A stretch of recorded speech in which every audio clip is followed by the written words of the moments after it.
Welcome to Merkaba Chakras, where we talk Buddhism in the fifth dimension. Welcome to another podcast episode of Merkaba Chakras. Today, we go deep into the supernatural Bible changes commonly known in pop culture as Mandela Effects, with lifelong Bible researcher and pastor, Reverend Bill Bean. Now, many people worldwide recall firsthand experience of fond memories of certain Bible verses, which now act as residual in movies and advertisements because the printed Bible verses are not what many people recall. We'll discuss if the supernatural Bible changes are trying to wake its readers up and give clues to what is happening to our reality.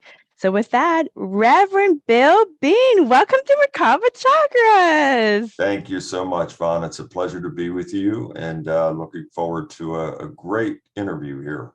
I'm super excited. I've always wanted to record an episode with a pastor or a reverend about Bible changes. And one of the things that every time I reach out to someone, it's kind of a taboo subject they don't want to look at. They know it exists.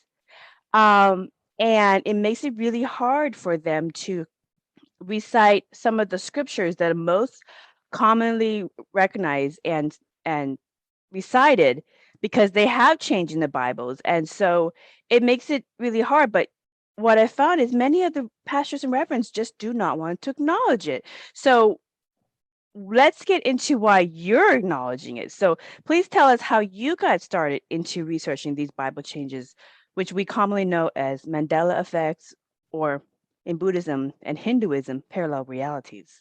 Yeah, and how I came to know about it was through a client. I had helped, I perform exorcism, spiritual deliverance. I'm a spiritual advisor as well. So I help people in a variety of ways who have a variety of different problems. And so I was helping a lady in Scotland, and I want to say probably 5 or 6 years ago. And she, after the deliverance session was over with, she had sent an email asking me, did I know about this Mandela effect? Had I looked at the scripture changes and all this? And I have to tell you, I was really annoyed at first because I'm always very busy. Mm-hmm. My operation is almost like a 24/7, because people come to me. I'm immersed in the sufferings of others on a daily basis. And so I was kind of annoyed by the message. I thought, I don't have time for this. This sounds so preposterous.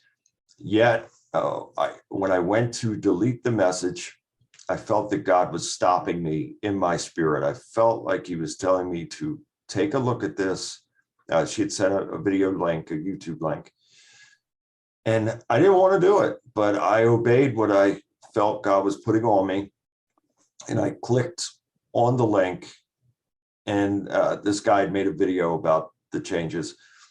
And the first one was Isaiah 11:6, which is one of the most well-known scriptures and verses in the entire Bible.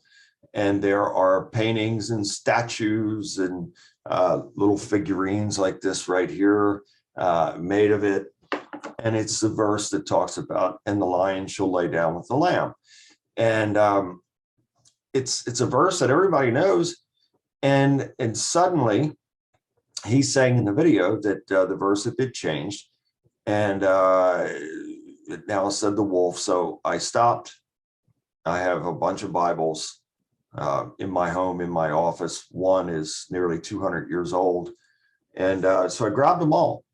And I laid them all out across the desk here, and I opened to Isaiah 11:6, and I nearly fell out of my chair. I was so shocked and startled by what I saw that it now says the wolf. Doesn't say the lion and the lamb anymore. It says the wolf.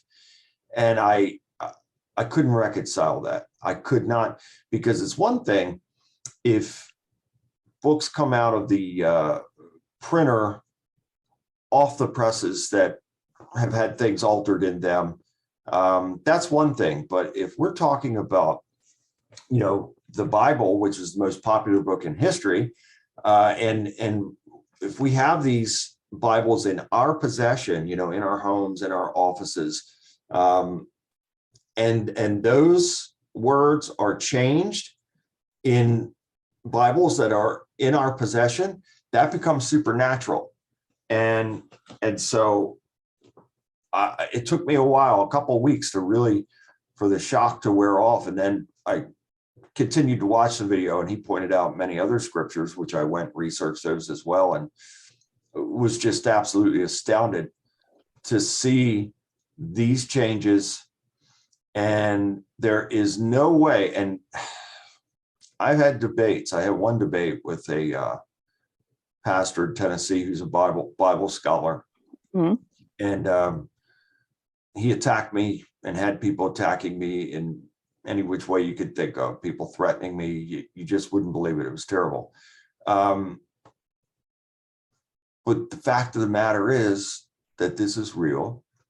These things are really happening. And in that debate with him, when I mentioned just this little bit that we're talking about now, he said, it's always been that way, and I must not know the Bible because those things have always been in there. And I'm thinking to myself, and I said at one point, I said, well, if you believe that that's true, well, then you never knew the scriptures in the first place. And this is why God told us to hide the word in our heart, because the day would come to where these changes would take place. And I'm going to read this to you from a little Mandela website that I have that lists a lot of these things.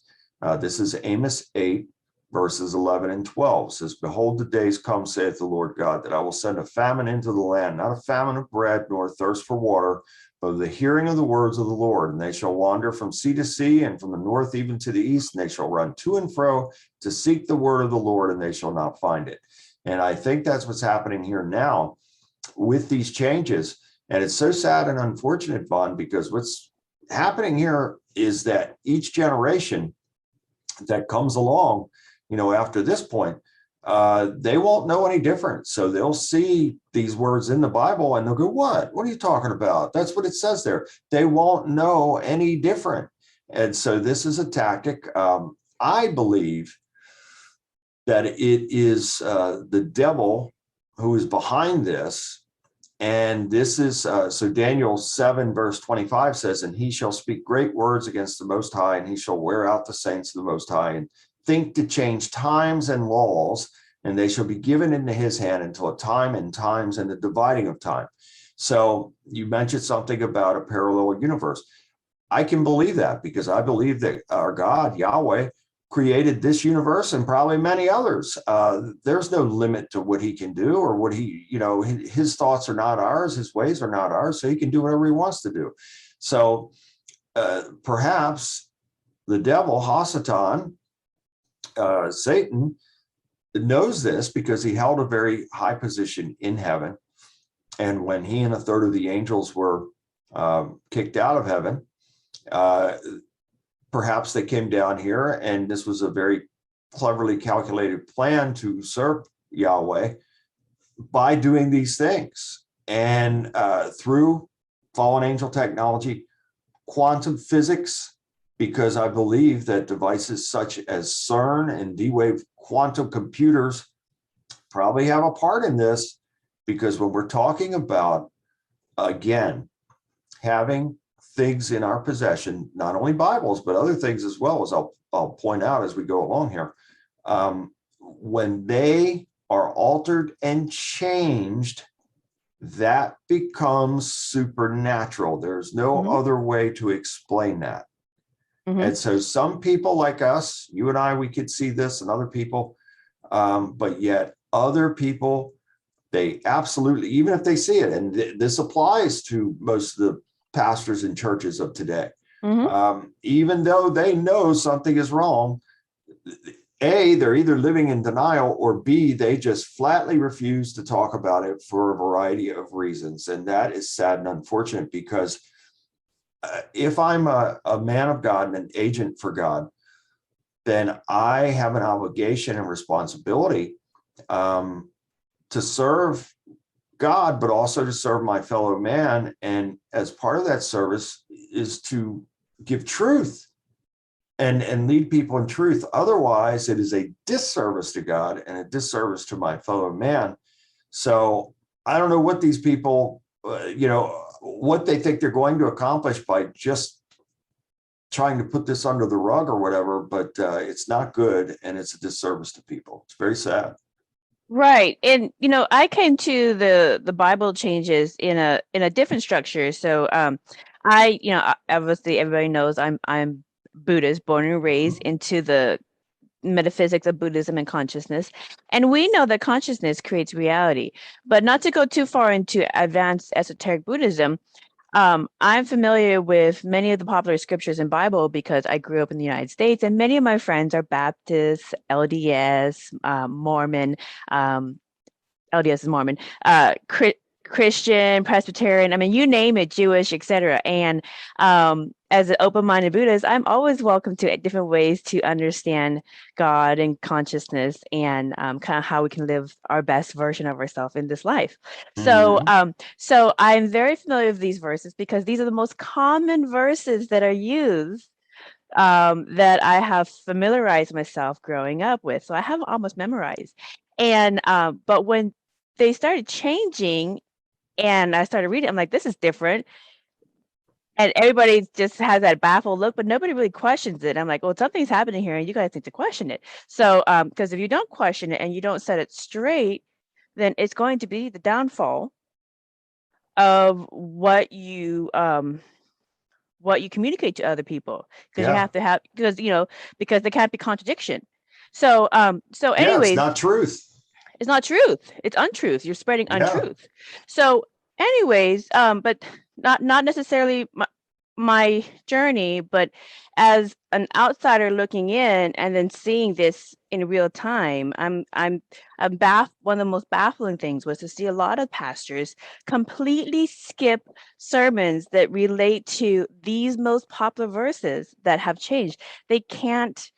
What I found is many of them refuse to read them in church or to have their parishioners read them. They completely skip over the most commonly used popular ones that I've grown to get familiar with through my friends, attending various churches with them.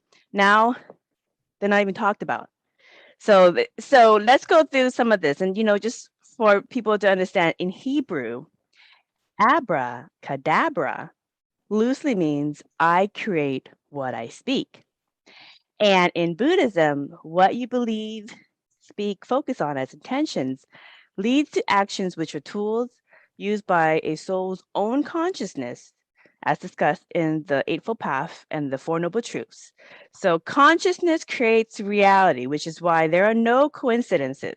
So the more, I agree. Right? So the more awakened we are to the nature of reality, the more focused dominion we have over our sojourn within samsara. So all knowledge in this tradition believes that it leads to wisdom, unconditional love, and compassion.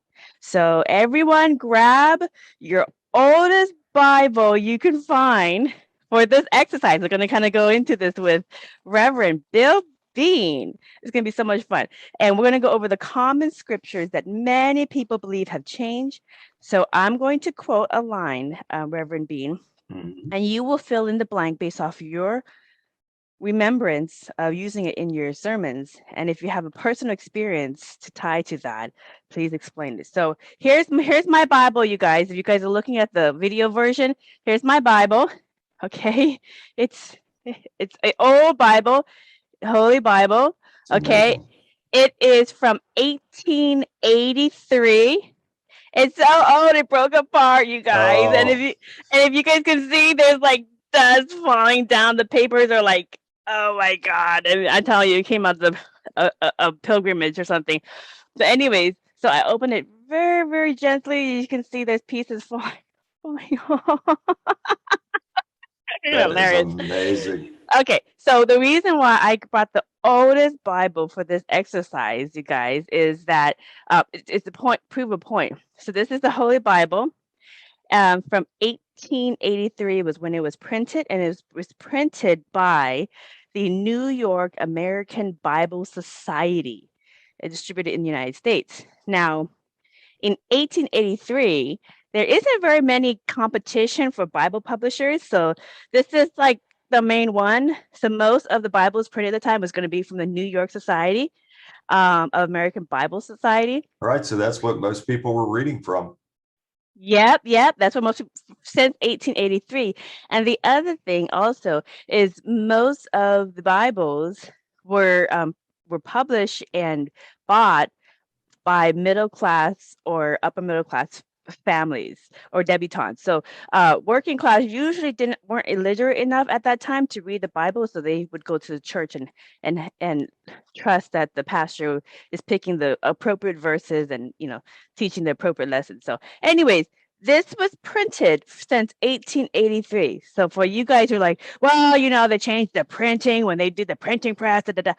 No. It's been around since 1883. So where did you get that verse? That's the question. So let's go into this exercise. First, look at Isaiah 11:6.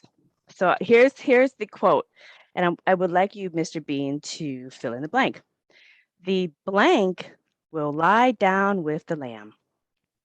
Yeah, well, the lion shall lay down with the lamb, and go ahead, give him the punchline now. All right. Okay, you got to be patient with me because I'm opening up this really old book, so I'm trying not to let it. I'm hoping those pages don't disintegrate as you're trying to turn them. This would be funny. Okay, let me see here. I got it marked here. I usually will put it in a Ziploc bag and never open it. Mm-hmm. Okay. All right. Isaiah 11:6. And here's what it says.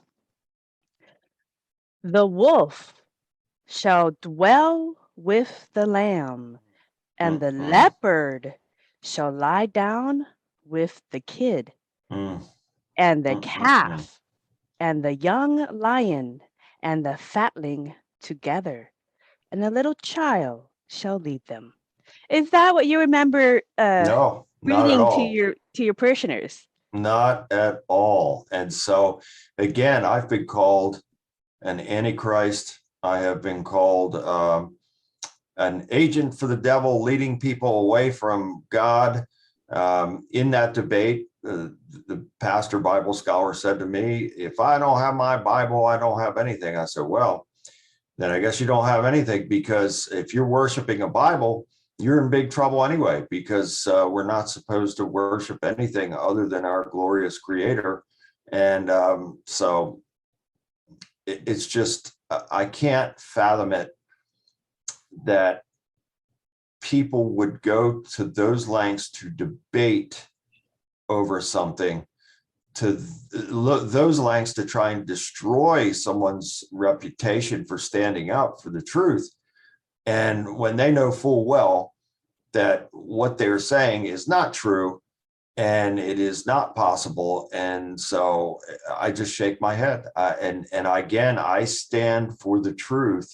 So whether the whole world turns against me or people hate me for that or whatever, I'm sorry. I don't want to be hated, but I also have a responsibility and obligation to God and my fellow man. So I'll stand for the truth. Well, let me read you the further continuation of this. So this one is Isaiah 65:25.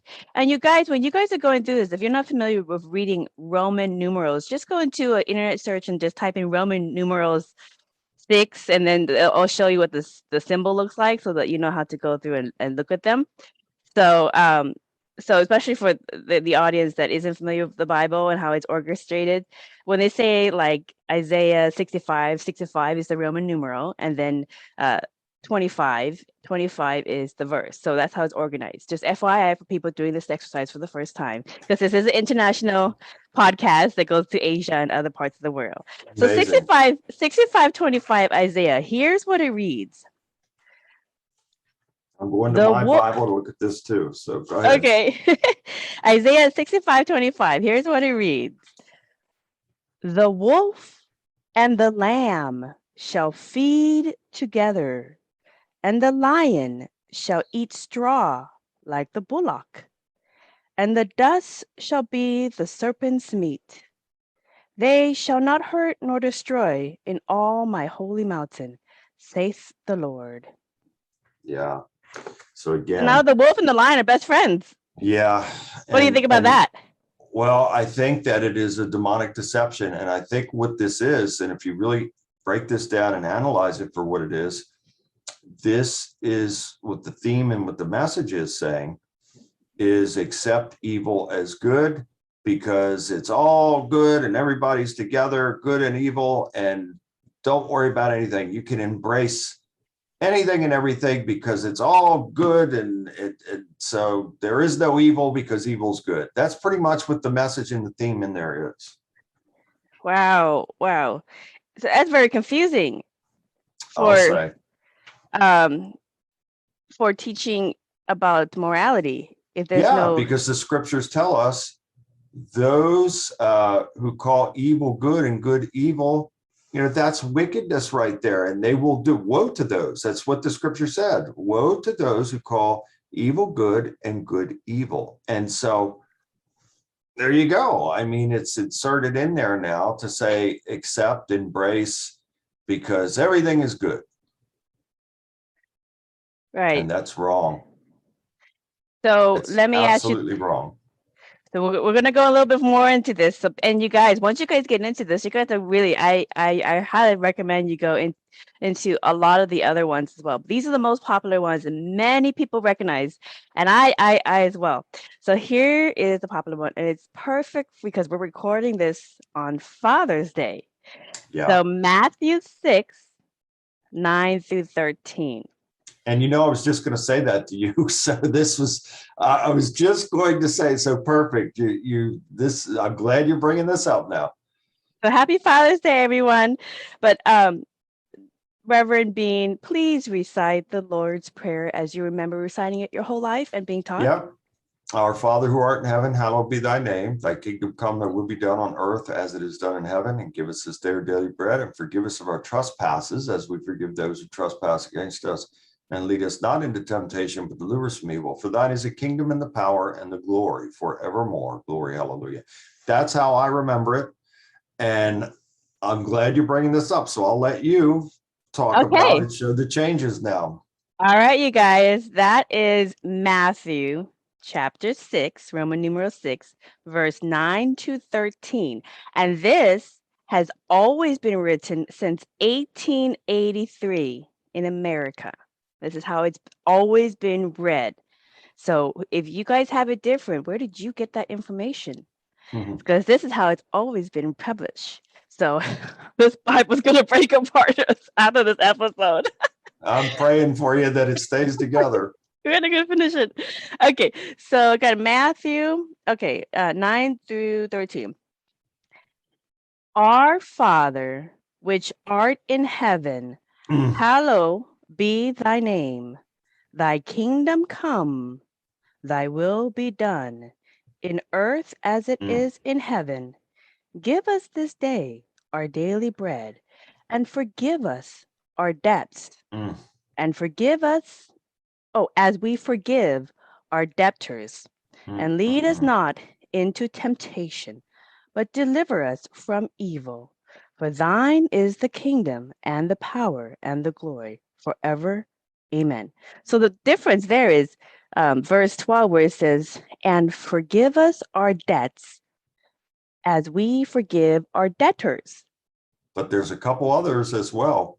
So from the very beginning, the first verse, our Father who art in heaven now says our Father which art in heaven. So who is changed for which, and on earth now says in earth. We don't live in earth. We live on the earth. We don't live in the earth. And so our Father, now it says our Father which art in heaven, hallowed be thy name. Thy kingdom come, thy will be done in earth false, wrong. Our Father who art in heaven, hallowed be thy name. Thy kingdom come, thy will be done on earth as it is done in heaven. So those changes right there. And then, yes, you're right. The debts and debtors, trespasses has been exchanged for debts and debtors. Now, here's an interesting thing. If you go a little further down, you will see about if we don't forgive others of their trespass, we won't be forgiven of our trespass. So that is confirmation that those words in there were trespass. Yes, I'm going to read that part. So if you go from 14 to 16, it says, and this is why there's an inconsistency. For if ye forgive men their trespasses, Correct. your heavenly Father will also forgive you. But if ye forgive not men their trespasses, That's right. neither will your Father forgive your trespasses. So why the difference between debts and debtors and trespass and trespasses? And that takes a whole new meaning. When you're saying debts and debtors, that's a whole new meaning now. That's not, a trespass is someone that does something against us, an offense. And we knowingly or unknowingly, willingly, unwillingly trespass against others from time to time. So that is an offense. So a debt and a debtor, that's a whole other meaning. Now you're bringing like money.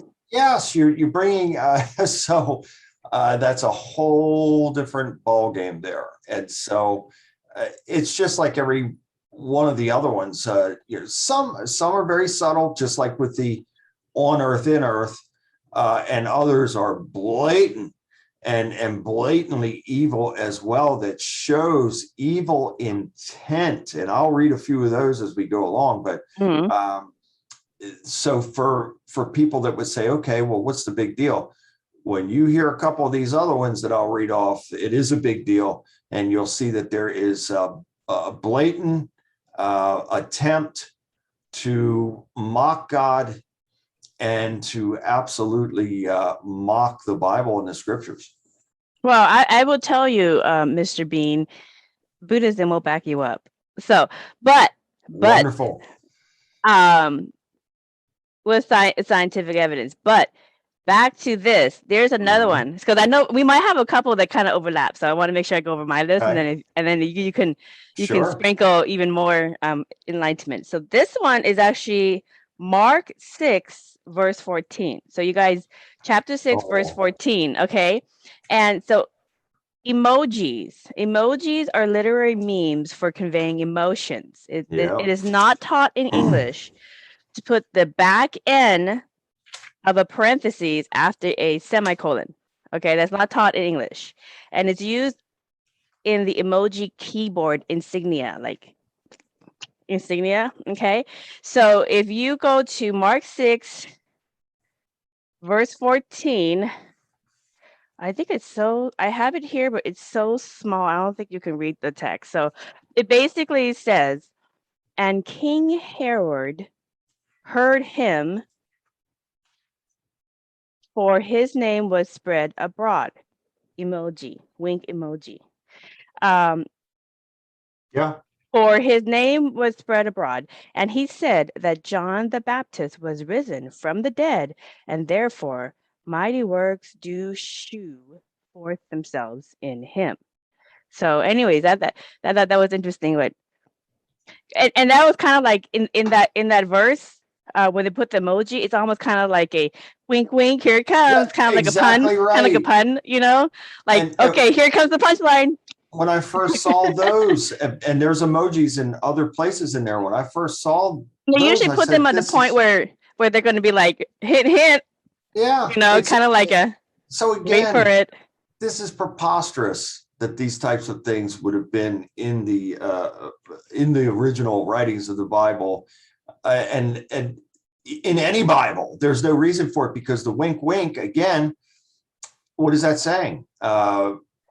It's like wait for the punchline. Yeah, I mean, it's ridiculous. It's preposterous. Yet those things are now in there, and you just shake your head. And another thing that you would shake your head at is the grammatical errors and again, the Bible is the most widely recognized book in the history of mankind, the most popular book, the most widely distributed, and probably the most well-written.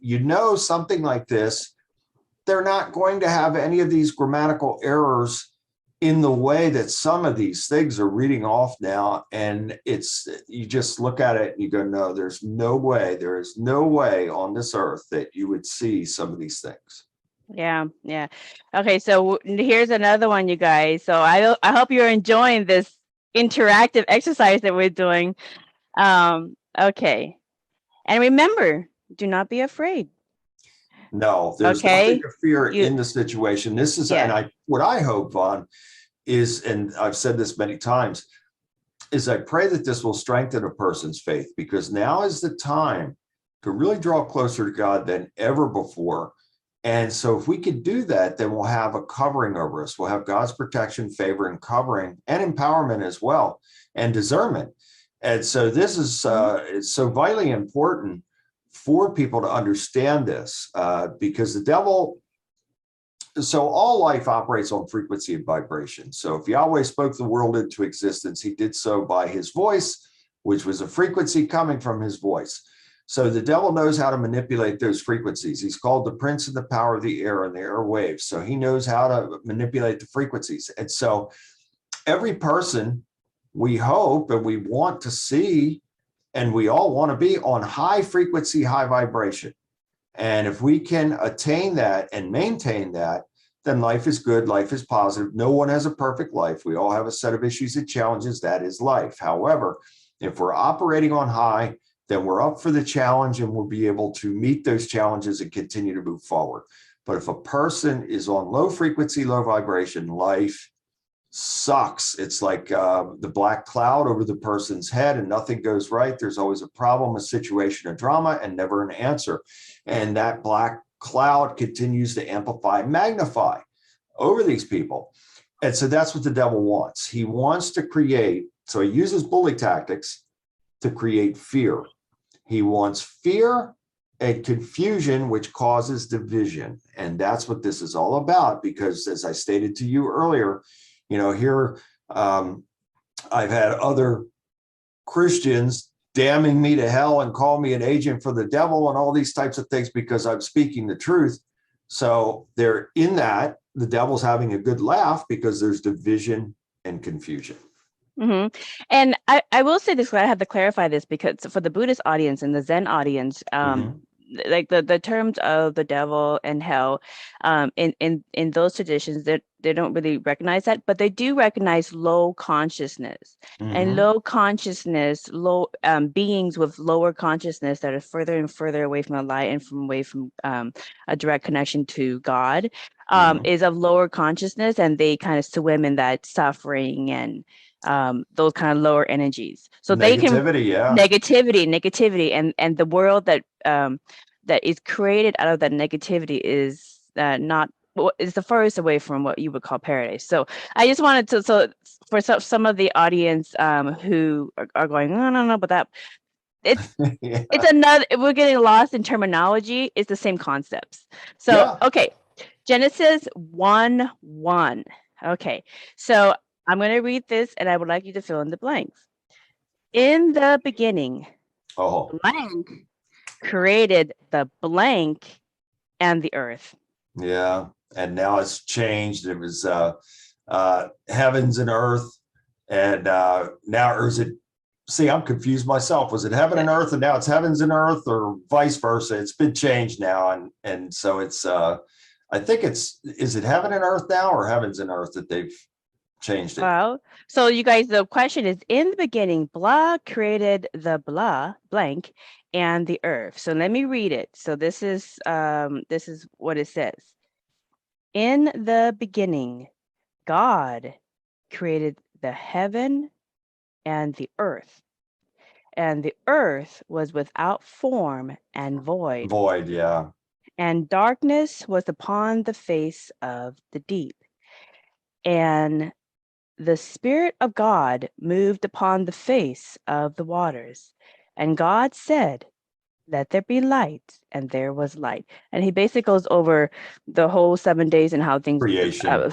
creation. And it was, I always thought it was heavens, and now it's heaven, I think. So it always confused me how they either added the S or the N. But yeah, it's just, and again, just like I said to you, it's confusing to me, and that's what it's designed to do, is to confuse people and have people stop and go, wait a minute. Are there multiple mansions, or is there one mansion? Right. Exactly right. So that's the common sermon that I was familiar with all the different Christian and Catholic churches that I attended growing up with my friends. And heavens means skies. That's what that word means, skies. So he who is in the sky is the heaven. Or heavens. Yeah. So is there like one mansion or multiple mansions? Because that's the most common one. Oh, there's so many mansions in heaven. Well, there's no mansions now. It's just one.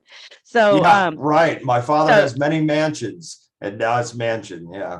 Yeah. So the heavens with the S now has no S. And so the question is this a typo?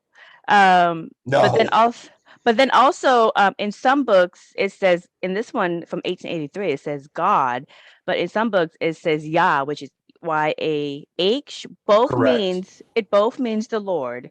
And is that lost in translation between different versions? Yeah, because God is a title. So God in Hebrew means Elohim, which means gods. And so Yahweh is the most high Elohim. So that's why the first commandment says, you shall have no other gods before me, because there's other gods under him, other Elohim. He is the most high Elohim. Yeah. And in a Buddhist perspective, just to give a little another perspective. So nirvana, which is the void. Okay. And then samsara, which is creation coming out of the void. So living beings as caretakers of the planet and dominion over reality. So Jesus in Buddhism is Yeshua. So in Hebrew, Yesh means exists, being, something. And when you add the AH on the end of the words, it's in reference to God. So Yeshua, the actual name of Yeshua, that Buddhists call Isa, or what Western Christianity or Catholicism calls Jesus, Yeshua is God exists in this being. So meaning God exists in man incarnate. So it's already in the word. Yeah. And so even in that, there's a conflict, because biblical scholars, and I studied this through encyclopedias, that supposedly the Hebrew name of Jesus is Yahshua with an A, not an E, which means Yahweh saves. Yahweh saves through him. And so even in that, there is conflict and dispute. And so the devil is always in the details when he's creating division and confusion. And you're right that in the 1611 King James Bibles, it was not Jesus, it was Isus with an I-E. So that was a translation. So when and in Islam it's Isa, because that's what they commonly called him, Isa. And in Buddhism they refer to him as Isa because a lot of the indigenous Muslims in his area called him that. That was the nickname they gave him. Yeah. And so in Hebrew, the letter J does not exist to this day. And the letter J was the last letter added to the English alphabet as well. So I'm not saying that there's not power in the name of Jesus, but what I am saying is we can invoke the power of God by using the name of Jesus through our intent. And so it always comes down to intent. And but the fact of the matter is, according to what I've studied, his Hebrew name is Yahshua, which means Yahweh saves. And then I guess when the translations took place from Hebrew Aramaic to Koine Greek, it came into Isus. And so then from there it evolved into Jesus. Yeah. So there's a practice in Buddhism and Hinduism that we do when we get what we do is notate the etymology of words in Buddhist studies. And it's very common to condense like a whole concept into a word, which shortens the whole story to save space on the scrolls. Mhm. So words, and this anybody can do this when you're confused about something. Words have history and geography and concepts. For example, in Buddhism, nirvana is simplified word for the whole concept of spiritual emptiness of the blissful void of source or God. And samsara is a simplified word for the whole concept of how the dual nature of reality and how physical forms are created in the physical experience of life for souls within the consciousness of God to incarnate into and experience existence, consciousness and dominion within the playground. So this is explained in a beautiful way in this section of Genesis that we're talking about in the Bible. Now, I bring this up because I see the argument that the word magi is used in some translations of the Bible Yeah. instead of directly referencing the three wise men from the east as they. But the word magi is not singular, but plural, and references the three men, which is further coined for magic or magis, because Mhm. they were practicing metaphysics and consciousness studies that seem supernatural to the untrained eye, but in reality is really scientific. So just etymology will, if you go into etymology of words, you will get the history, you will get all the evidence to prove exactly what you're saying, Yeah. with even with the simple name of Jesus. So It's let's all go. there. It's all there. It's all there. There's no hiding. You just have to. But people. They don't expect people to do the research. I've gone into churches, Vaughn, and spoken a little bit about this, where I said to the people in the church, can you tell me the name of God? And most couldn't. They couldn't tell me his name is Yahweh. And that's just mind-blowing to me, but it's not being taught. It's not. So there Not being are taught. cookie cutter messages that are being taught in most of today's churches, and there's no real, and I hate to be critical, but there's no real effort to bring forth any type of studies or digging into historical things to have that level of understanding. And it's very sad and unfortunate, and I think it's a disservice to the people that they're not being taught these things. And at the same time, we should all want to seek knowledge and thirst for knowledge, because knowledge is power. So I can't put the blame entirely on the church. I put it on each and every individual as well, because, if you really want to know truth, well, then you got to seek it. And Jesus said, if you seek the truth, you will find it, and the truth will set you free. Mm-hmm. And the truth is usually consistent everywhere. It's not just consistent here, it's consistent everywhere. That's why it's the truth. Let me ask you this. So let's go to the next one. This is Matthew 18:20. Matthew 18:20, you guys. Go to that section of your Bibles. Okay. I'm going to ask you the verse, and please fill in the blank. For where there are blank gathered in my name, there am I with them. So what is the blank? What's the word that fills in that popular? Where two or three are gathered in my name. Matthew 18:20. Yeah, where there are, I thought it used to be, now I could be wrong about this, Vaughn.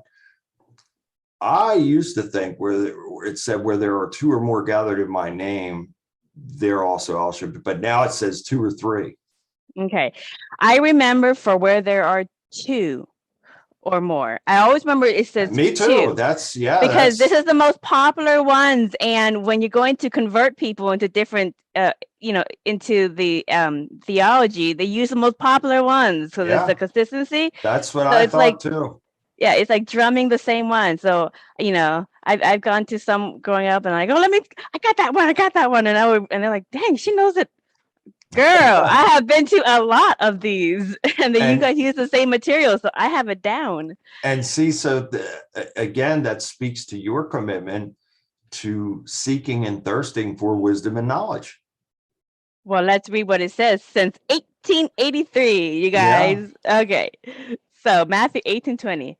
For where two or three are gathered together in my name, there am I in the midst of them.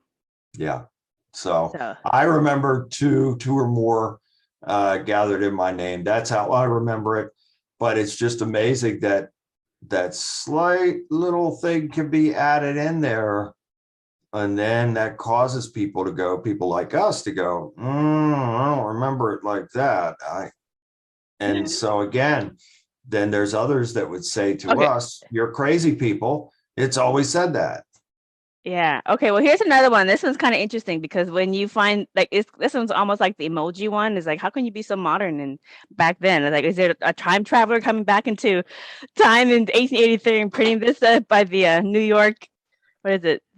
The New York American Bible Society? Is there a time traveler in the midst or something? But here's a funny one. Exodus 13, verse 12 to 15, you guys. And so I'm going to read it, and I would love you to fill in the blank word.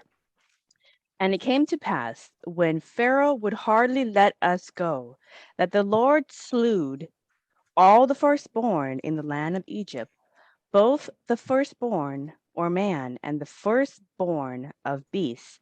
Therefore I sacrificed to the Lord all that open the blank, being males, but all the firstborn of my children I redeem. What is that blank? Well, it should say womb, all that open the womb. And now I'll let you reveal the word that's in there now. But okay, this is Exodus 13, verse 12 through 15. Thou shalt set apart unto the Lord all that opened the matrix. That's right. And every firstling that cometh of a beast, which thou hast, the male shall be the Lord's. And every firstling of an ass thou shalt redeem with a lamb. And if thou wilt not redeem it, then thou shalt break his neck.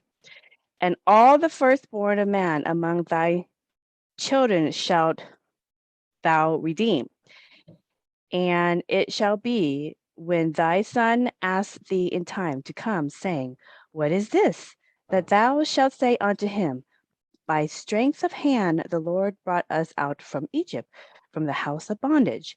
And it came to pass, when Pharaoh would hardly let us go, that the Lord slew all the firstborn in the land of Egypt, both the firstborn of man and the firstborn of beasts. Therefore I sacrificed to the Lord all that opened the matrix, being males, but all the firstborn of my children I redeem. So my question here is, what as a pastor, what is it trying to tell us to do? Open the matrix and kill each other? I mean, I don't get it. What is it trying to tell us to do? And again, you've taken something and went in a totally different direction. So again, it was womb and children coming out of the womb, but now the matrix. So the matrix, that tells me, and in my opinion, that is a clear statement that there is some type of technology, which I do believe is through CERN and D-Wave quantum computers, that have the abilities and capabilities to open the matrix, which is these dimensions and dimensional doorways for entities from other dimensions and universes to come in. I believe that's what the statement is. It's clear to me that when you see matrix in that context, that's what it's saying. That it is opening up these dimensional doorways for these beings to come in. Well, let me ask you this. What kind of beings from different dimensional doorways that you open up through the supposed matrix that the Bible says to open up, what kind of beings want you to sacrifice yourself as a sacrificial lamb? Like, why would a higher consciousness, benevolent being want physical killing or sacrifice when they open up? I mean, is this like, what do we... So Vaughn, right there, you have the answer. The devil is in the details, because his mission is to kill, rob, and destroy.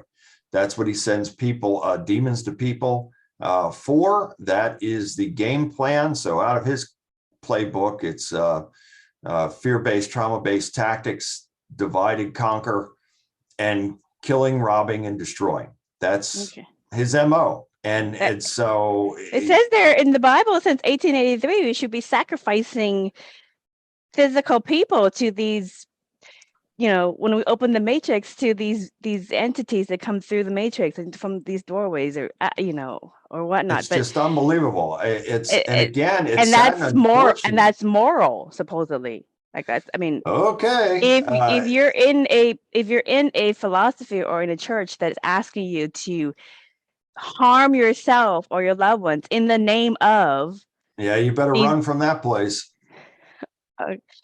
Yeah, I thought that was interesting. Yeah, and again, so the devil is in the details, and there's no mistaking that, and there's no way that you can reconcile that.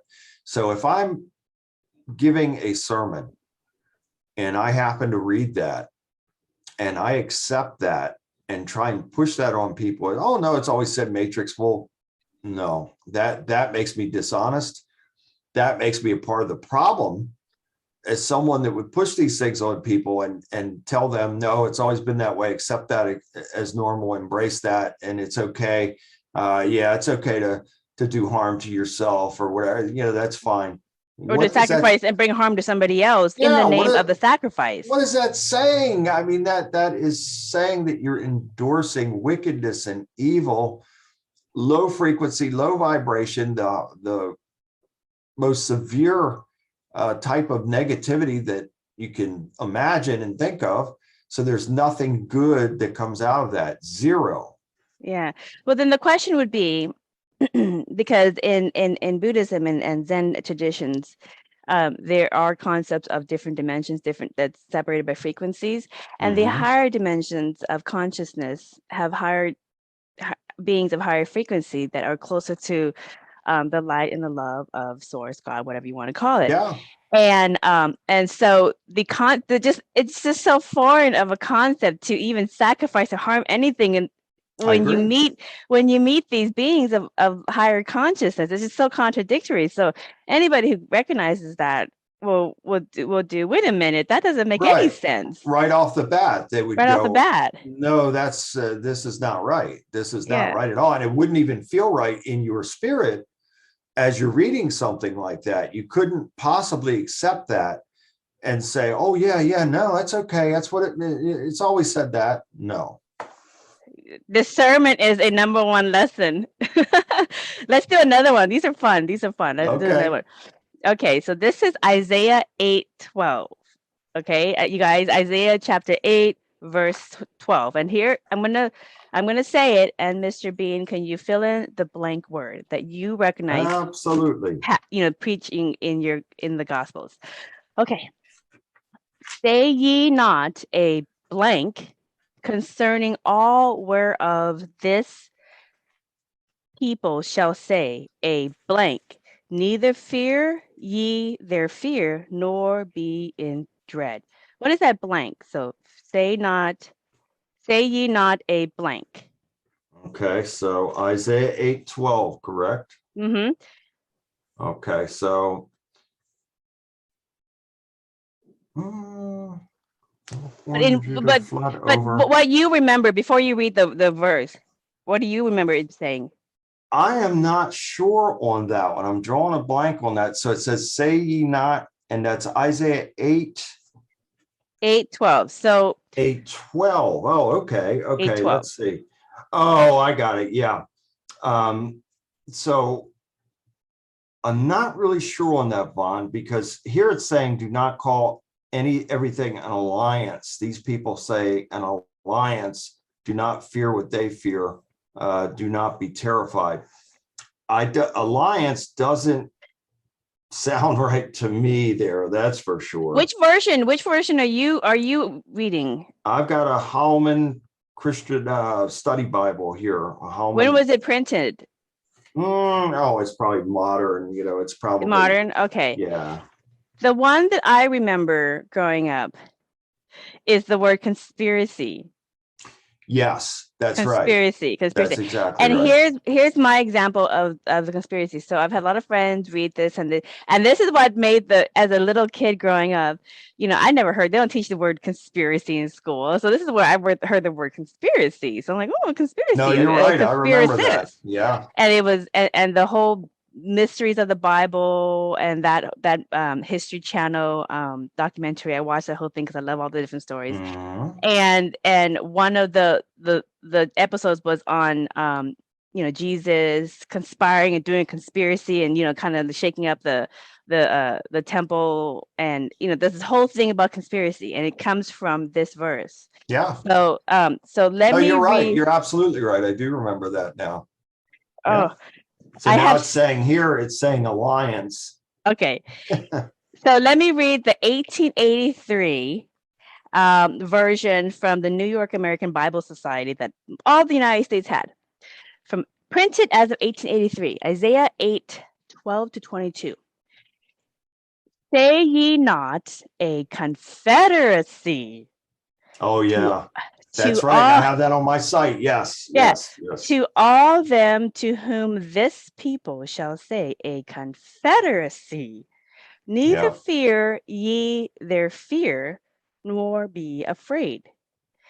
Sanctify the Lord of hosts himself, and let him be your fear, and let him be your dread. So they basically say, do not fear the Confederacy or be afraid of their antics, but instead fear the Lord and let him be your dread. So here's a little tidbit tip that we do in Buddhist studies, okay? Because we have scrolls that go back all the way to like 2,500 or so years, and then we go back even further to Hinduism because we carry some of that stuff on. And some of these scrolls get so old that they lose they lose their words, and so you have to do etymology. So Mhm. I did a little etymology, and I said, okay, well, if you're going to change conspiracy, which is very popular, to confederacy, Yeah. what does that mean? So I looked up confederacy. So I'm going to read this. It's going to be a little long, but you guys are getting the practice of what we do in Buddhist studies for old words that we don't understand or that confuse us. So if we look up fear, fear often is used in replace of its original source, which is awe. So awe means to have a feeling of reverence, admiration, respect of, or fear. Robert Polchek's Wheel of Emotions. Awe is a combination of surprise and fear. For example, children often fear the disapproval of their parents because they have honor and respect for their parents. Okay. And so in the Bible, when it says to let him be your fear and let him be your dread, is saying have reverence and honor for the awe of the Lord, Mhm. and let him be your awe. Okay, not the Confederacy. Don't awe the Confederacy. Don't fear the Yeah. Confederacy. True. Be in awe and admiration and reverence for the Lord. Fear the Lord. That's where the confusion of fear, because you think fear is, oh my God, I'm so scared of you. But the original word of fear is to be in awe and reverence. That's So exactly right. so now, furthermore, I looked up conspiracy. So I'm like, okay, well, Mm. we're debating the word conspiracy and confederacy. So let me read through this real quick. So a conspiracy, according to Wikipedia, is also known as a plot, is a secret plan or agreement between persons called conspirators for a unlawful or harmful purpose, such as a murder or treason, especially with political motivation, while keeping their agreement secret from the public or from other people affected by it. In a political sense, conspiracy refers to a group of people united in the goal of usurping, altering, or overthrowing an established political power, depending on the circumstances. A conspiracy may also be a crime or civil wrong. The term generally implies wrongdoing or illegality on the part of the conspirators, as people would not need to conspire to engage in activities that were lawful and ethical or to which no one would object. That's why there was this big brouhaha about Jesus, exposing the conspirators. Yeah. Okay, the conspiracist theorists are trying to expose the truth of it. So then if you look at the word confederacy, okay, so that's conspirators, the original one that I remember in that No, it's verse. true. I remember that as well. Absolutely. Yeah, and that and the meaning of the conspiracy ties into that whole scene of exposing the unlawfulness and unethical behaviors of the rabbis of the temple in that whole scene of the Bible that Jesus was doing. So that makes sense. But now it doesn't say conspiracies anymore. It says confederacy. So I looked up confederacy to see what is the change in the Bible trying to tell us. So here's what Wikipedia defined confederacy as. And you'll find this interesting. A confederation, also known as a confederacy or league, is a union of sovereign groups or states unified for the purposes of common action, usually created by a treaty. Confederation of states tend to be established for dealings with critical issues such as defense, foreign relations, internal trade or currency, like money, with the central government being required to provide support for all its members. So then you look up, what is a central government? A central government is the government that is controlling power over a unitary state. So what is a unitary state? You're going down the rabbit hole. So here's ultimately what the meaning of confederacy in the 1883 Bible means. A unitary state is a state governed by a single entity in which the central government is the supreme authority. There you go. And as you were saying that, I looked up the King James verse in there, and currently it says, say you not a confederacy to all them. So that is in the King James version. So the Holman version difference to alliance, but the King James version is still confederacy. And what you're saying is absolutely right. And so again, the message that you would take out of that is that it's pretty much saying, don't worry about God and don't worship him, worship the confederacy, this conglomerate, this global power, which is in essence a global corporate power. Monopolies. And it all comes back to that.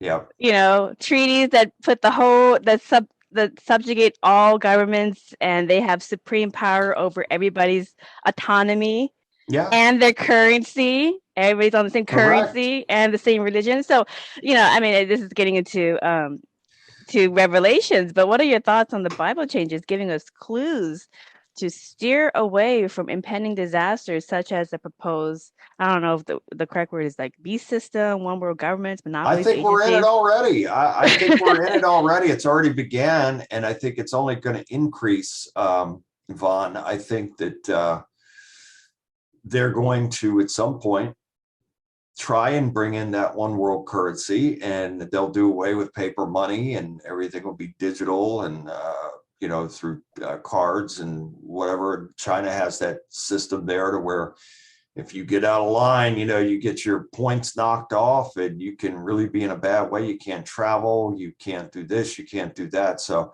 it's probably going to come to a system like that, to where they have complete control over people. And if the people get out of line with the government, you know, and the rulers, which again is the beast system, they will be able to certainly create havoc within that person's life. Well, you know, in China with the social credit system, if somebody, I saw this video on Twitter from this reporter in China, and basically this old man walked the street and he had a heart attack, and something happened, and he fell in the middle of the road, a busy intersection, and nobody stopped by to check on him or help him or anything else. And the reason why, according to a lot of the commentators, written in Cantonese, because you had to translate it, but the reason why is if you help somebody, a bystander, then they assume that you are guilty. Wow.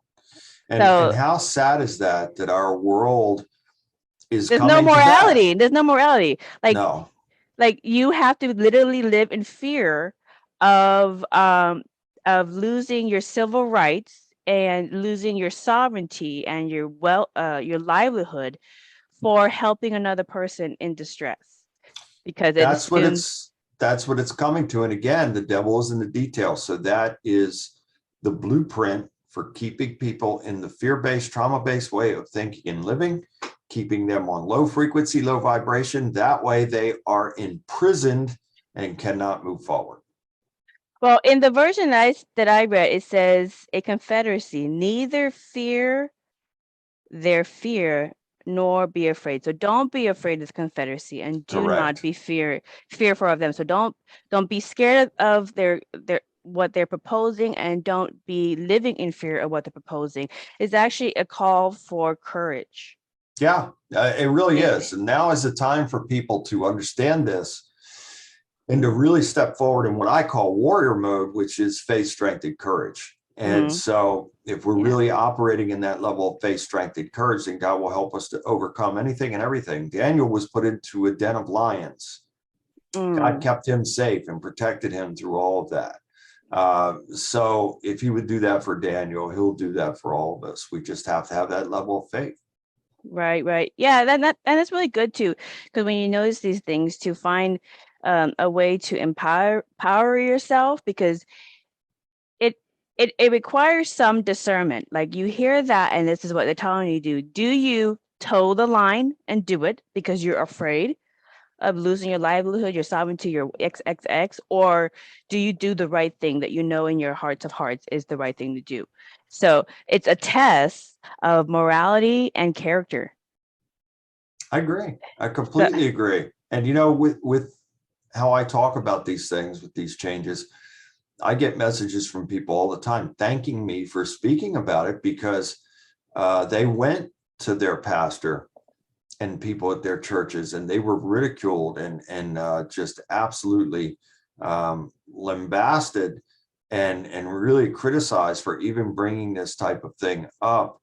And that is so sad and unfortunate, because now you're talking about destroying a person's faith. So if a person is committed to that church in that community, and then all of a sudden, the pastor, the leader of that church, is ridiculing the person and reducing them to the point to where they don't even want to go back to that church anymore, that could really have a negative adverse effect on their faith. And I spoke about this on my show last night, telling people, be very careful.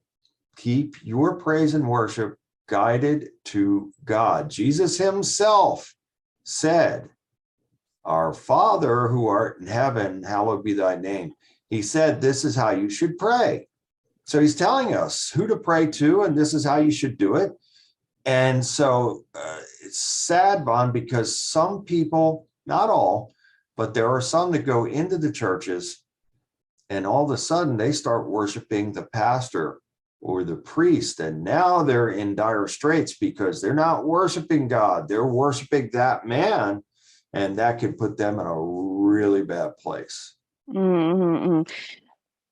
So, I mean, this could be argument for parallel realities, and it's actually shown that there are parallel realities from I can consciousness. believe it. Yeah. The Buddhists would say, and many of the Hindus would say as well, is that these are pivot points.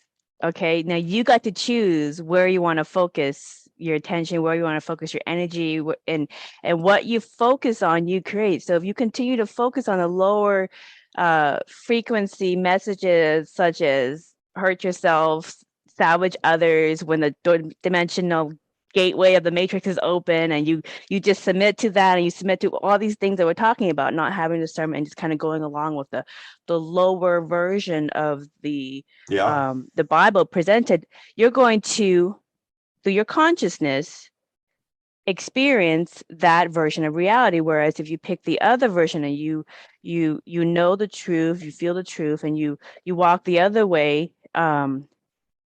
you're going to reach that higher version of reality. So it sounds like a spiritual it sounds like a spiritual warfare that's going on with reality right now. So for me, it No seems like question. for me, it seems the changes are low frequency as it moves slightly further from the higher versions of our older reality. Yeah, And it's like humans are being gaslighted and made to think that their direct life experiences with these old verses that never were.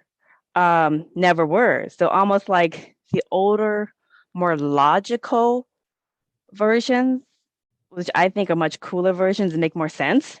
Okay. Um, were completely scrubbed from reality, almost like free will is being slowly removed, and yeah, we're being coerced or manipulated into thinking we have choice, but really it's an accept this version of reality because there's no other versions to pick from within the consciousness of the Lord. So I agree. what are your thoughts in that? So I yeah. completely agree with you. And so Are we this being is gaslighted by the Bible?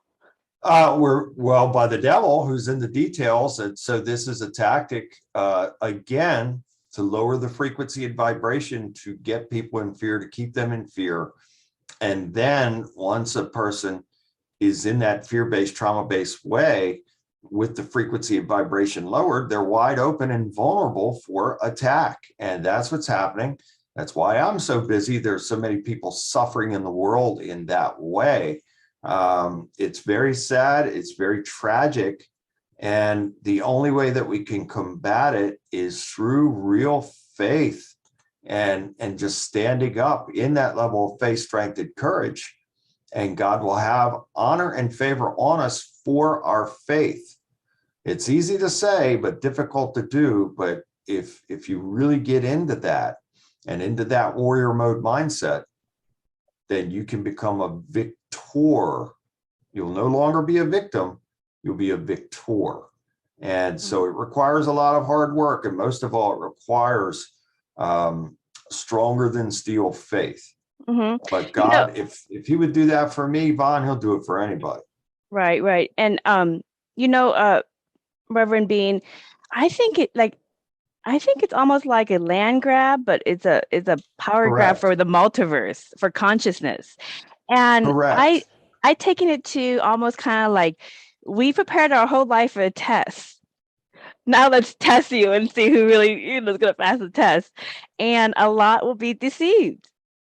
And that's part of the great deception, which I believe is taking place right now. And so when you have people that are supposed to be of faith and they're condemning other people who are trying to speak truth, I'd say there's a great deception in there. And it's very sad and unfortunate. And it is leading to the confusion and division.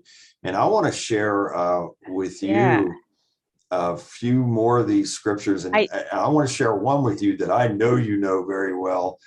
I'm And sure. I'm sure. Yeah, I want to add to that sure. as well because it seems to be a test of faith and Yeah, it seems to be a test of morality I based. agree. I'm not talking advanced ethics. I'm talking basic ethics. If somebody fell from a heart attack or died or hurt himself in the busy street, like that video I saw in China, and nobody is. There's not even courage. It's just like basic ethics. Are you okay? Can I help you? Let me go get an ambulance. But nobody wants to go there because they are so scared of the Confederacy. Yeah, yeah, Okay. That's like basic 101 ethics. And it starts tipping away little by little by little by little to the point that's the society that you live in, and then the children are raised in that, and that's their version of ethics. correct. So So each generation that comes along, they're more and more desensitized. They're led further away from God, and they are more enveloped and engrossed in themselves. That's exactly what's happening here. So people could drop dead in front of some people and they just walk right over them. yeah, they never stop. They never stop. Wouldn't Somebody could even give have. a thought. Oh, it's totally true. I by my house a couple of years ago, there was somebody who got hit by a car, and he was riding his bike, and his helmet flew couple feet away, and he was foaming at the mouth, and he was just the bike. He was in the middle of the lane, and the bike had moved, and you can obviously tell that he got hit by a car. And I had my dog, we went grocery shopping, and so I stopped and I put the blinkers on and I checked on him. And then another gentleman and his wife stopped, and he worked in construction, so he put the cones all around it. But we were the only two that stopped. Everybody else came around and just started calling us names, saying, "Get off the street," like we're a nuisance. And we're like, hello. You're caring for a person that has been mortally, gravely injured. Yeah. And could die. Exactly. And yet people are so hard-hearted that they see you as a nuisance. You're a nuisance for inconvenience to them. Yeah, so we called the ambulance, and we gave him the police report and all that. And I saw the gentleman many weeks later. He's no longer riding his bike, but now he's walking with a arm brace and a little limp, but he's alive. And God bless him. I hope he recovers really well. Yeah. And I think he has, because I've seen him around. And he's gotten better. But the experience is you getting to work or getting to your destination that important that people are not going to understand that you're late because you try to help somebody who got hit by a car? Are people that callous that they can't understand that excuse? And see, so this is where the devil's in the details again, because he is selfish. So it's all about him. And so that is the theme of the world, especially in America now, and especially with our youth. It's all about me. I don't care about anyone or anything. It's all about me. And that's what the devil wants. So Jesus, he was selfless. He would put himself last, even wash the feet of his disciples. And the message in that was that he cared about everybody and put everybody before himself. And that's what God's looking for. He's looking for us to have that level of caring and love and compassion for our fellow man. And yet we see the reverse. And that is absolutely the devil in the details, to where people have become that self-absorbed. Yeah. So in my perspective, here's my perspective, and I get everybody's perspective, but in my perspective, okay, it's Christmas, it's a Easter, it's some kind of major holiday, and then everybody's feeling very kind and generous, and they're volunteering and doing all these wonderful things, volunteering soup kitchens. Wonderful, that's wonderful. But when it is not time to everybody to acknowledge and be kind to each other, and it's just everyday life, that's what I notice happening in society, is just this callousness and this non-detachment of compassion. When nobody's looking and you're not going to be rewarded, no one's going to pat you on the back at church and go, "Oh, thank you for volunteering to that soup kitchen for Christmas Eve," which is great, by the way. But when there's no reward and no acknowledgement, and you just do it because that's who you are, that's the test. I agree. So you said you had a couple. You said you had a couple more verses for us. So thank you for sharing us some of your verses, because I don't think I could open up this old Bible anymore. I think I just broke it apart even more, you guys. Oh my. Well, here's one that I know and a lot of people know. This is the story of Samson and Delilah. Okay, so the story always went that Samson was like the super strong guy, and he had this long hair, and he was like a savior to his people. This is in the book of Judges. And Samson was called by God, again, to be a savior to his people. He was super strong, super powerful. He meets this woman, Delilah, falls in love with her. And she was working for the other guys. And so she was an infiltrator, and she caused Samson, he trusted her completely, but it was during one of these times that they were together, he falls asleep and she cuts his hair. So Samson had never had his hair cut. That was where his power was, in his hair. She cut off his hair, he lost his power, they took him into custody, and then he ended up pulling the pillars down on the whole temple, killing everybody, including himself. That's how the story went. That's how it always was. Mm-hmm. And now let me read this to you. This is Judges 16, verse 19.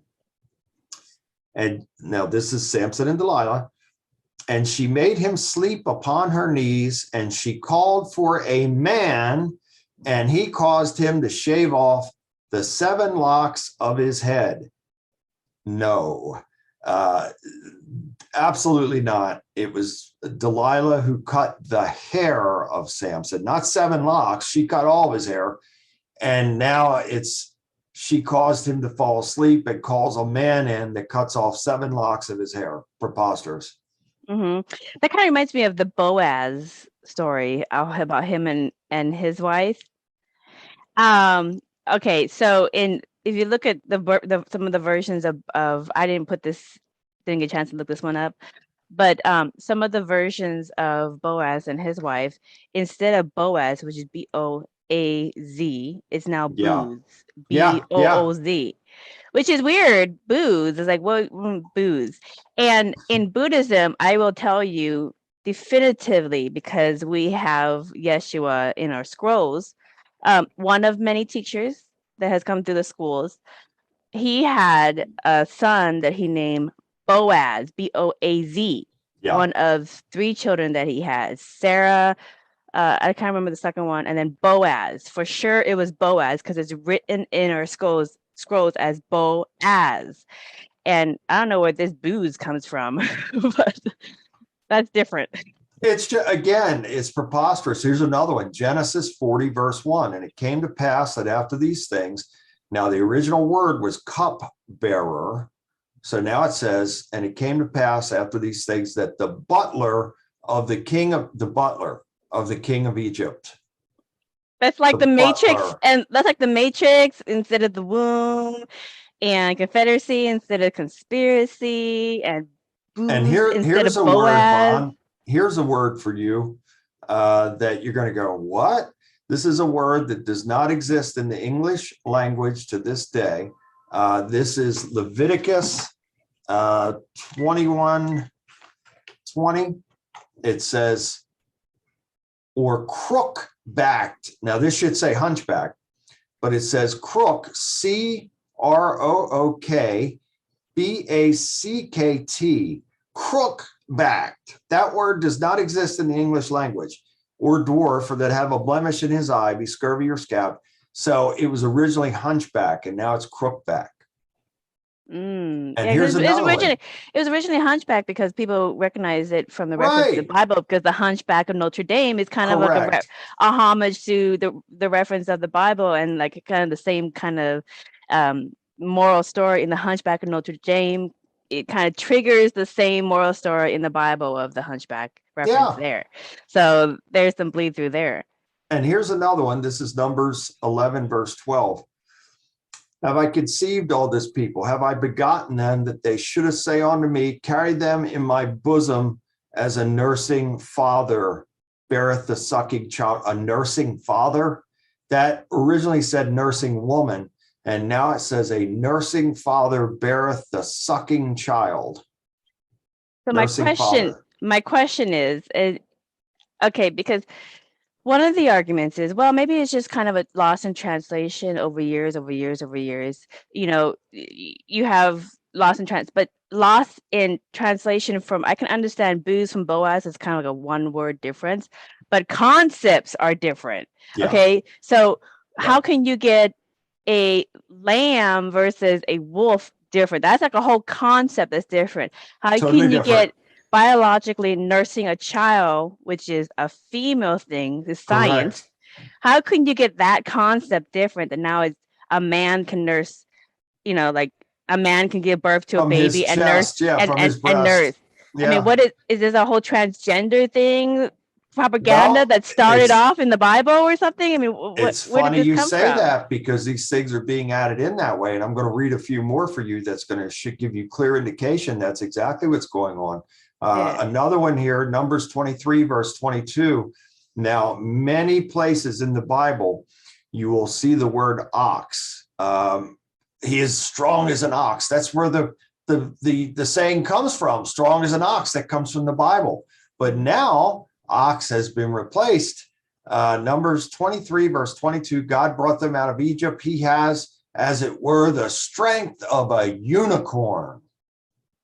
A unicorn. It was strength as of an ox, and now it's unicorn. Yeah. Where did the unicorn? Where's the unicorn come from? Because it's almost comical because we got emojis, we got unicorns, we got Yeah, men giving birth to. And I'm sorry, you guys, I totally respect transgender and all that. You could do whatever you want to do. You're allowed to live your life how you want to live your life. But there are certain things that are just truths, okay? and Women now give birth and breastfeed, not men. And any man who shows you on TikTok that they are giving birth, that's a woman that's correct. posing as a man, I'm because glad you're saying this, Vaughn. that's You're how, exactly right. okay. And you can argue all you want. And I've seen this too in TikTok where it's a suppose it's a man who is pregnant and gave birth. That is a woman Correct. pretending to be a man because that man identifies as a woman, so that's fine. And then he has reshaped himself to look and act and be a man, but he did not go through and physically have a sex change. So technically he is still a woman, and that's how he's able to be pregnant and give birth and nurse the baby, because physically, scientifically, biologically, he is still a woman that is identifying as a man. So Correct. Absolutely correct. Furthermore, we have verses now, and I'm looking as you're saying that. There are many scriptures now that talks about being born out of the bowels of the mother, out of the bowels, no longer the womb, the bowels, being born out of the bowels of the woman. yeah. So here's my question, because again, this is the question of not just getting certain words confused, lost in translation. This is whole concepts lost in translation. And when you try to teach children, and then they passes on generation to generation, then they get confused. And then, time passes by because they have been confused about certain logical facts most of their life, and then their childbearing years go on, and then they don't have the opportunities come and go. So my question is, there's obviously intent with these changes. Okay, is there like a depopulation intent or something? Because that's what would be the purpose of this? Well, that is part of it. Yeah, you better believe it. They want to Because what they're doing, yeah, because like when you reference women as the womb is the matrix, the woman is the bowels and stuff, and it's basically subjugating and demonizing and putting women down in the totem pole, like they're not worthy, and raising men up all of a sudden to be this goddess of life. And so what's the intent of this? Yeah, the intent is, and again, you see the devil's fingerprints all over this. So his order is order out of chaos. So that means everything is upside down and backwards. And that's exactly what's happening here. So if you notice, and look, I love all people, I'm not against anybody, but I speak the truth, and I do not compromise in my values, that's for sure. But the theme now, you see that they're making men effeminate, weak, and they're building women up to be tough and strong and masculine. So they're switching the roles and making the man the weak, feminine one, and the woman, the strong and masculine one. I see that clearly. So the devil has had this short time to try and recreate the world in his image, after his likeness, after his kind. That's what he's doing. His time's running out, that's for sure. But that's what's happening here. In Philippians 1:8, it says, "For God is my record, how greatly I long after you all in the bowels of Jesus Christ." In the bowels, again, that's just one of many examples I could give to you about being born out of the bowels of the mother, no longer the womb, it's coming out of the bowels.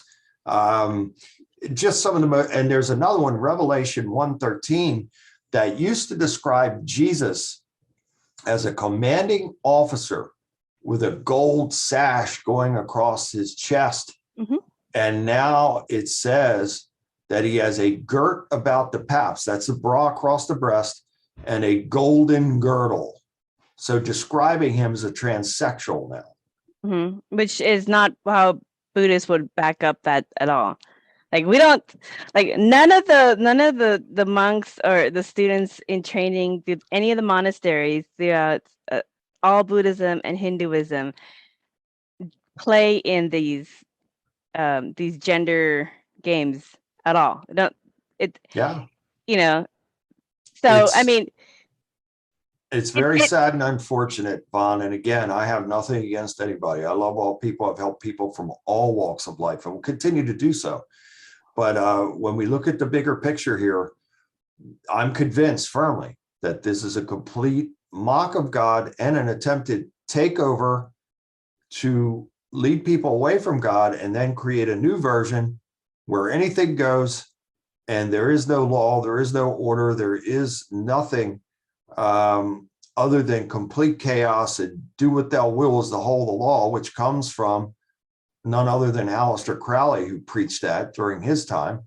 So that's what we're seeing. Reverend, let me ask you this. For other pastors reading most popular scriptures in the Bible and then reading the supposed accurate version, which they know is not the version that they read and have memorized muscle memory with, what do you make of that? Because I mean, I just envision these pastors up there reading this going, yes, and now the wolf should lie with the lamb. Yes, believe it, people. Yeah. I mean, I just envision a lot of pastors up there at the podiums having almost a secret conundrum going on. And a lot of that has to do with money as well, because they don't have the courage to tell the truth, and B, they don't want to upset the apple cart. So they don't want any type of upset in the church because they need that attendance and they want that cash register continue to ring.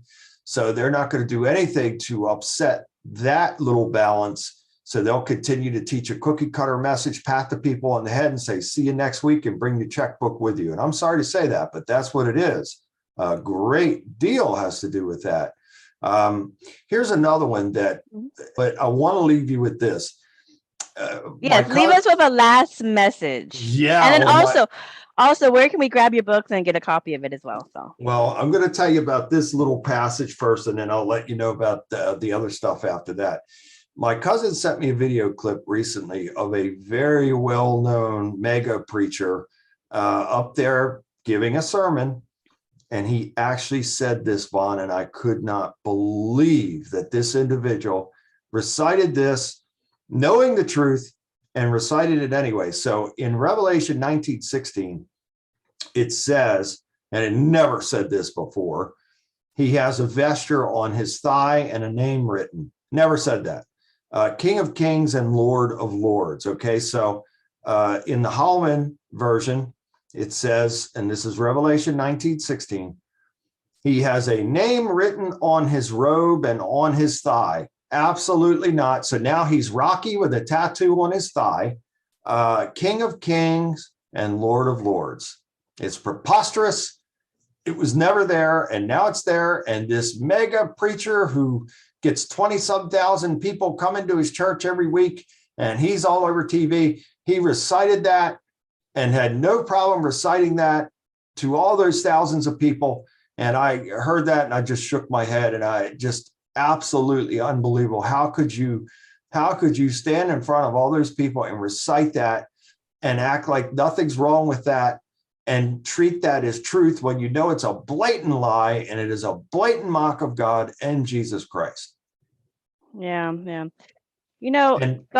God does find some curious ways to make spirituality cool again and encourage us to work together to go over humanity's hurdles. And, what do you think? Should we use the Bible changes as encouragement to read closely our Bibles and cross-reference wisdom from each other?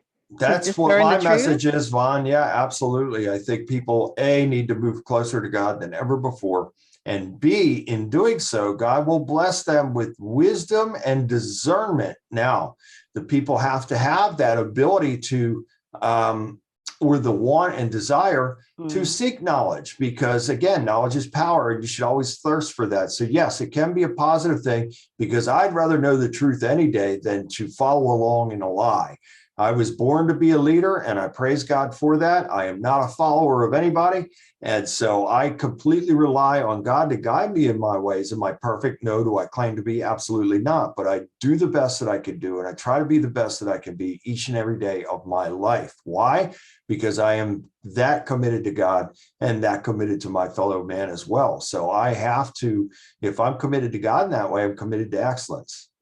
So if I'm committed to excellence, then I have to do the best that I can do and be the best that I can be each and every day. And I want to thank you so much for having me on. It's been great. I wish I could stay longer with you, but I can't.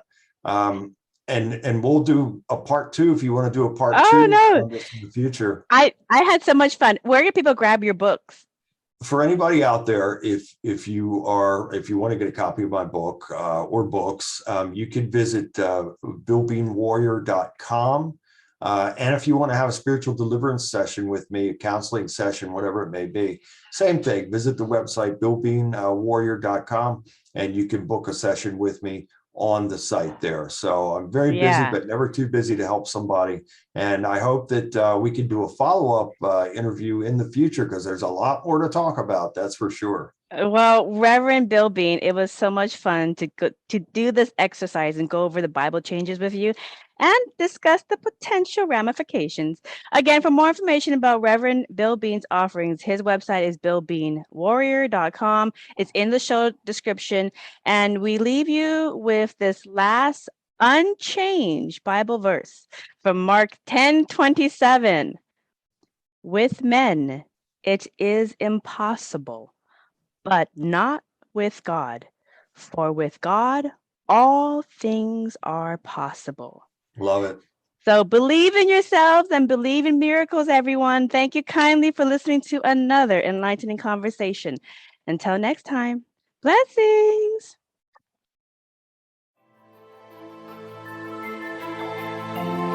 We hope you enjoyed this episode of Merkaba Chakras, where we talk Buddhism in the 5th dimension.